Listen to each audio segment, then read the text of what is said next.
We welcome you all. As you all know, that NIPER JEE 2025 results has been announced. Yes sir. और आज हमारे साथ अ, एक ऐसा बच्चा जिसका अगर आप पास्ट देखने जाओगे तो एकेडमिक बैकग्राउंड के हिसाब से देखा जाए तो इस बच्चे को नीट ने भी उतना ज्यादा खुश नहीं किया था। सीईटी में भी बच्चे की 8000 रैंक आई थी। एक एवरेज बच्चा जो कि खुद कहता है कि सर मैं एकदम ही एवरेज था, कोई बहुत ज्यादा परसेंटेज नहीं थे ट्वेल्थ में, बहुत ज्यादा देखा जाए कि भाई सेमेस्टर में एसजीपीए सीजीपीए नहीं था, लेकिन एक बार लग के 2 साल की मेहनत जब आपने ईमानदारी से करी हो तो आप क्या अचीवमेंट कर सकते हैं ये आपको इस बोर्ड पे दिखाई दे रहा हो। All India rank 6 MS category में नाइपर जेई 2025 में ये अचीवमेंट करने वाले Prince Gupta, mister Prince Gupta आज ग्रेस कर रहे हैं अपनी प्रेजेंस से हम सभी को। Prince, we welcome you and first of all many many congratulations for this achievement. Thanks a lot sir for having me. Yes. तो Prince, without any further ado, let's just delve into the basic questions. हम ये yes sir. Interview आज आपसे जो करवा रहे हैं उसका हमारा एक मेजर एम है कि आपका जो एक्सपीरियंस है, जो अनुभव है, जो आपने जी फील सर। किया इस पूरे टाइम में, वो आपके जूनियर्स इस वीडियो के माध्यम से और आगे आने वाले भी जो बच्चे हैं जो कि जीपैट और नाइपर के लिए एम रखते हैं, उनसे उनको कुछ सीखने को मिले आपके इन एक्सपीरियंसेस से। तो प्रिंस, यस मैं सर। अपना पहला सवाल आपसे पूछने जा रहा हूँ। सबसे पहले तो ये बताइए कि आपकी जो ये जर्नी रही 2 साल की, उस जर्नी में आपने क्या क्या स्ट्रगल्स फेस किए, फार्मा सेपियंस के साथ आपका इंटरेक्शन कैसा रहा, गाइडेड स्टडी के बाद, सर। क्लासेस के बाद जब सेल्फ स्टडी भी आप करते थे तो उसमें आपने क्या क्या चैलेंजेस फेस किए, और उन चैलेंजेस में फार्मासेपियंस की गाइडेंस ने आपको क्या हेल्प की, और आपने अपने आप को साइकोलॉजिकली और मेंटली कैसे मेंटेन किया प्रिंस। जी sir. First of all sir, मैंने प्रिपरेशन चालू किया थर्ड ईयर फिफ्थ सेमेस्टर की स्टार्टिंग में सर। जब मेरे ओके। सीनियर ने, जो कि ऑलरेडी फार्मेसी के स्टूडेंट थे, उनकी भी अराउंड टॉप 20 में रैंक आई थी 2022 में। ओके। उन्होंने सर मुझे बताया था फार्मेसी के बारे में।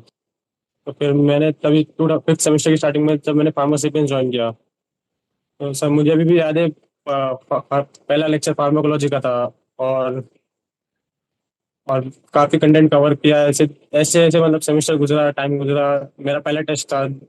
पहले टेस्ट में सर मेरे काफी खराब मार्क्स आए थे, मतलब 500 में से मेरे कुछ 200 मार्क्स आए थे फर्स्ट टेस्ट में। ओके। सिर्फ मतलब सब जगह चैप्टर वाइज टेस्ट में। फिर धीरे धीरे मतलब जैसे जैसे कंटेंट कवर किया, फार्मेसी पे मतलब चैप्टर वाइज टेस्ट कंडक्ट करते हैं, फिर सब्जेक्ट वाइज कंडक्ट करते हैं, फिर मॉक टेस्ट कंडक्ट करते हैं। ऐसे ऐसे मतलब आपके सभी टॉपिक कवर हो जाते हैं। तो जिसके वजह से आपका 100% सिलेबस कवर हो जाता है टाइम टू टाइम। और जैसा कि आप जैसा कि मैं अपने एक्सपीरियंस से बता सकता हूँ कि फार्मासिपियंस और कॉलेज मतलब कॉलेज मतलब कभी इनका फार्मासिपियंस हम कभी ना आपका कॉलेज टाइम टेबल से क्लास होने नहीं देता। मतलब कभी कभी ऐसे जरूरत पड़ जाती है, जैसे कि सेमेस्टर में कभी आप जीपैट का पढ़ाई नहीं कर सकते, क्योंकि तभी आपको मैनेज करना मुश्किल हो जाता है। तो उस वक्त के भी फार्मासिपियंस आपको काफी हेल्प करता है with recording lectures. But but हर वक्त तो रिकॉर्डिंग मिलती नहीं है।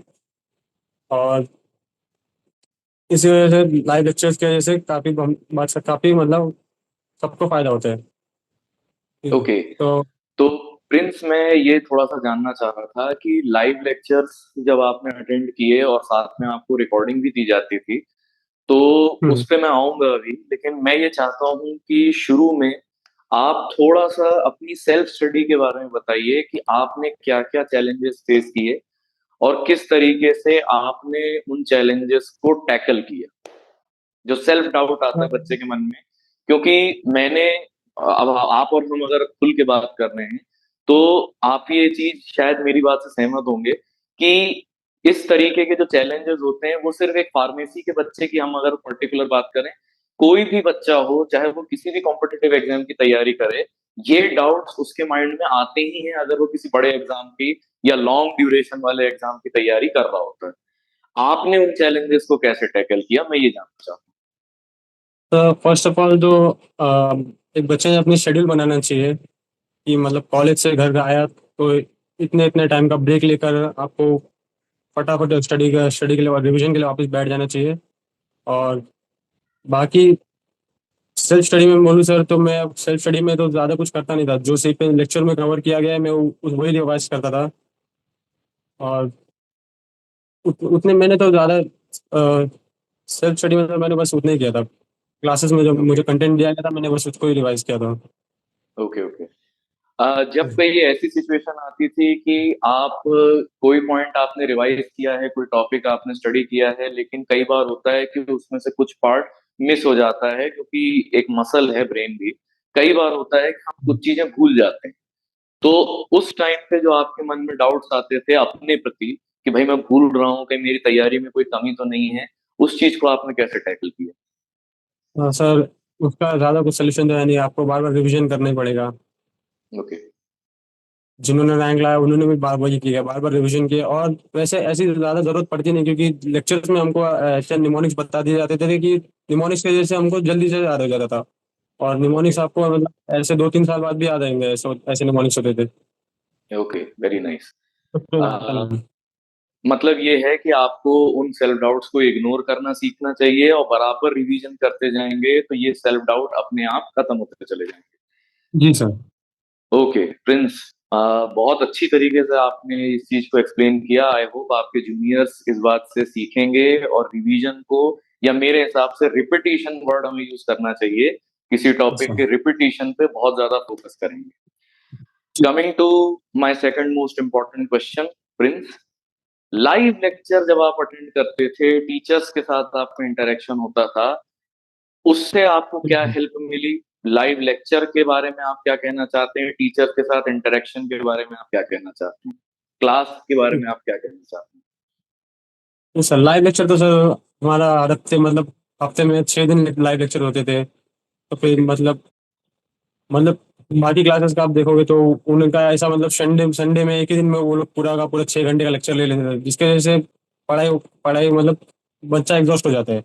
जबकि हैं? फार्मासिपियंस का ऐसा नहीं था, वो लाइव लेक्चर दिन में 1 घंटे का लाइव लेक्चर देते थे, जिसकी वजह से आपका दिमाग पे ज्यादा स्ट्रेन नहीं आता था और आपको संडे का ब्रेक मिल जाता था। ओके बाकी जो बच्चे अगर लाइव लेक्चर करते नहीं थे उनका बैकलॉग बढ़ जाता था। बैकलॉग बढ़ ओके जाता था, फिर उनका फिर फाइनल ईयर का प्रोजेक्ट, फिर सेमेस्टर एग्जाम उनका फिर वो मैनेज नहीं कर पाते थे। और लाइव लेक्चर का सर काफी फायदा है कि मतलब आप बैठे बैठे मतलब चैट करके करते करते टीचर से अपने डाउट पूछ सकते हो। कुछ कंसेप्ट आपको समझ नहीं आया टीचर रिपीट भी कर देते थे फार्मेसी के लिए। तो जिसकी वजह से लाइव लेक्चर काफी हेल्पफुल हेल्पफुल थे।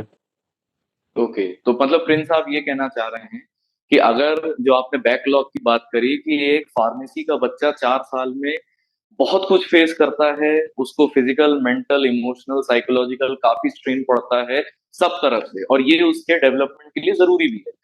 अब अगर जी उस सर। समय बच्चा रिकॉर्डिंग्स के चक्कर में बैठेगा जो कि यहाँ पर प्रोवाइड करी जाती हैं, लेकिन अगर हाँ रिकॉर्डिंग्स को इमरजेंसी के बजाय वो नॉर्मली ही यूज करने लगे और लाइव लेक्चर को स्किप आउट कर दे, तो आप ये कह रहे हो कि वो रिकॉर्डिंग्स पाइल अप होती चली जाएंगी और फिर जी बच्चे सर के अंदर बिल्कुल। फ्रस्ट्रेशन आ सकता है। जी सर, मेरे काफी दोस्तों का यही हुआ है और ओके रिकॉर्डिंग के चक्कर में बैठे रहे और अफसोस उनका रैंक नहीं आया मेरे पास। ओके, तो आई होप व्यूअर्स आप ये चीज समझ पाएंगे। लाइव लेक्चर के साथ कोई कॉम्प्रोमाइज ना करें, टीचर्स के जी साथ डायरेक्ट इंटरेक्शन करें, जो डाउट उसी टाइम पे अराइज हो उसी टाइम पे पूछें, वहीं के वहीं कॉन्सेप्ट क्लियर करें, उसको आगे के लिए ना छोड़ें। जो भाई बोला गया है, काल करे सो आज कर, आज करे सो अब, तो इस चीज को आपने बिल्कुल। इनके अनुभव से भी सीख लिया। चलिए प्रिंस, आपने बहुत अच्छी तरीके से इस चीज को एक्सप्लेन किया। अब मैं अपने लास्ट क्वेश्चन पे आता हूँ। टेस्ट के बारे में आपका क्या ख्याल है? भाई लेक्चर्स में तो आपकी प्रिपरेशन करी ही करी, मैं ये जानना हाँ चाहता हूँ कि उससे थोड़ा सा ज्यादा डेंजरस, शायद मेरे हिसाब से थोड़े हार्ड रहे होंगे, आपके चेहरे पे हल्की सी स्माइल पता नहीं क्यों आ रही है, मैं ये पूछना चाहता हूँ कि टेस्ट के बारे में आप क्या बोलेंगे? टेस्ट ने आपका प्रिपरेशन किस तरीके से कराया? फार्मासेपियंस का जो चैप्टर वाइज, सब्जेक्ट वाइज, और सबसे डेंजरस जो मॉक टेस्ट होता है ऑल इंडिया का, हाँ, मैं यही जानना चाह रहा हूँ कि उसने आपकी प्रिपरेशन में, आपकी शेपिंग में किस तरीके से एफर्ट लगाया, किस तरीके से काम किया? बताएं। अगर आपको रैंक लाना है तो टेस्ट का ऑलमोस्ट 40% कॉन्ट्रीब्यूशन तो आपके टेस्ट का है, मोर देन कंटेंट। हम्म। और अगर आप परसेंटेज देखोगे तो 60% का कॉन्ट्रीब्यूशन आपके कंटेंट लेक्चर वगैरह होते हैं और 40% आपका टेस्ट। टेस्ट का हम्म। सर काफी इंपॉर्टेंट होता है, क्योंकि सर हम्म। कुछ कुछ चीजें होते हैं ना सर, टेस्ट में समझो कुछ एमसीक्यू आया है। फर्स्ट ऑफ ऑल में वो एमसीक्यू ना अगर आपने एक लगाया और एक बार गलत हो गया, वो आपको जिंदगी भर याद रहेगा। और ओके। फार्मास्यूटिक्स में सर फर्स्ट ऑफ ऑल तीन तीन तीन कैटेगरी में टेस्ट होते हैं सब। First of all chapter wise, फिर आपका सब्जेक्ट वाइज होता है, फिर मिक्स टेस्ट होता है, मतलब जितना कंटेंट करा है उतना सबका मिक्स होता है, सर एक मिक्स टेस्ट मॉक होता है। Test series. मॉक टेस्ट हाँ series, mock good test. Good. Hmm. तो सर चैप्टर इसमें इसके मतलब इन तीन टेस्ट में ना सर इतने आपके क्वेश्चंस कवर हो जाते हैं ना कि मतलब आपका कुछ क्वेश्चन बचता ही नहीं है फार्मासिपियंस के हम्म। टेस्ट में। और फार्मासिपियंस के टेस्ट सर इतने ऑल ऑल इंडिया मैंने जितने टेस्ट दिए सर, फार्मासिपियंस का टेस्ट सबसे टफेस्ट था। स्नाइपर में सर मुझे अराउंड कितने 77.8 मार्क्स आए थे कुछ। और अभी फार्मासिपियंस के टेस्ट में मुश्किल से 60 मार्क्स भी नहीं आते थे। ओके। हाँ। तो फार्मासिपियंस के टेस्ट में अगर आप एवरेज भी परफॉर्म कर रहे हो तो आपकी रैंक कंफर्म है। ऐसा मैं बोलूंगा, इतना टफ था टेस्ट। नहीं तो प्रिंस, पता है, मैंने कुछ लोगों से ये सुना है कि भाई आप बच्चों को बड़ा टफ एनवायरनमेंट देते हैं। आपका जो सिमुलेटेड एनवायरनमेंट होता है टेस्ट का, भले ही आप नाइपर जेई या जी पैड का जो सिमुलेटेड पैटर्न रहता है उससे ज्यादा टफ टेस्ट सीरीज देते हैं। हम लोगों का या आप लोगों को थोड़ा सा इजी अप्रोच रखना चाहिए, बच्चों का मोराल बूस्ट होगा तो वो अपने आप अच्छा परफॉर्म करेंगे। मैं आपसे जानना चाहता हूँ कि कौन सी अप्रोच आपको ज्यादा बेटर लगती है, हार्ड टेस्ट या कि आराम से सिंपल सिंपल क्वेश्चन दो जिससे बच्चे का मोरल तो बढ़ जाए। हाँ, हो सकता है जब वो मेन मैच में खेलने जाए तो फिर उनका परफॉर्मेंस घटिया हो जाए। आपका क्या कहना है इसमें? ऑब्वियसली हार्ड हार्ड अप्रोच ही बेटर है।